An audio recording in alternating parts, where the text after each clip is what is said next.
Hello and welcome, everyone. Thanks for joining. I am David Widmar with Agricultural Economic Insights, joining you for the question of the week.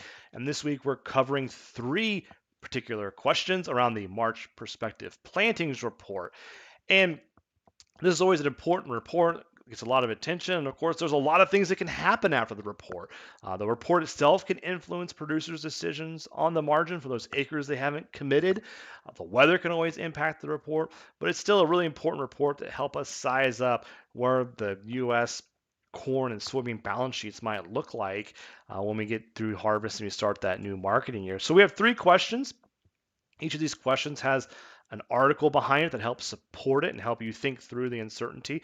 But let's dive in and take a look at what these particular questions are. The first one, I think, is one of the more important ones is, what do you think is the probability of that March Prospective Planting Report estimating more than 178.5 million combined acres of corn and soybeans? You can read more in the related article about how we came to that conclusion, how we came to that estimate for 178.5, basically adjusting for prevented planting year in, year out, and thinking about how big that corn and soybean factory is. So you can take a look at that article, but also you can share your forecast in here like I did. I put 70%. You can check the consensus of what everybody else in the forecast network is sharing. As you can see, that's a little bit below the long run average, but in general, we have this situation. They're at 68%. So we'll see if the U.S. factory gets a little bit larger. Then, of course, we can look at the corn and soybean situation individually. I'm at 40% probability for corn acres getting above 91 million. The consensus is slightly below me. And of course, we have the article that talks about how appealing corn soybeans are from a price ratio standpoint, but also the contribution margin itself. So finally, we have the question around soybeans. Soybeans getting above 88 million acres. You can take a look at that. I'm at 65%, and the consensus is a little bit ahead of me. So as you're watching all these various estimates and reports come out, keep an eye on this.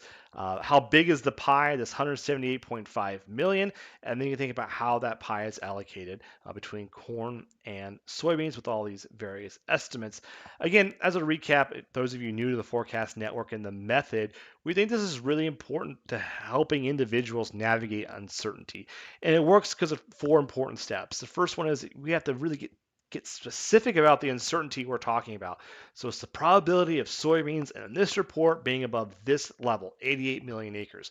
It's pretty clear. Everyone's talking about the same thing. The second piece about this is we have to give our responses in a probability, like a weather forecast.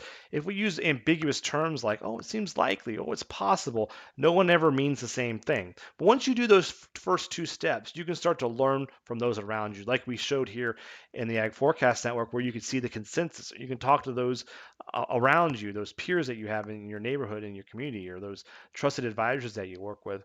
And finally, and probably most importantly and most humbling, is after the report comes out, all these questions get scored, and you can see how well your forecasts work compared to the consensus or all the other participants and the challenge as well. So that's what we have here for the corn and soybean acreage debate out of the March Prospective Planting. I encourage you all to, if you're not already part of AEI Premium, take advantage of this, sign up, use the tool. For those of you already in there, make sure you update your forecast, revisit it. Of course, we have more than just questions about the planting. We have things about the economy and the commodity prices, lots of questions out there for you to put your forecasts in on. Until next time, stay curious.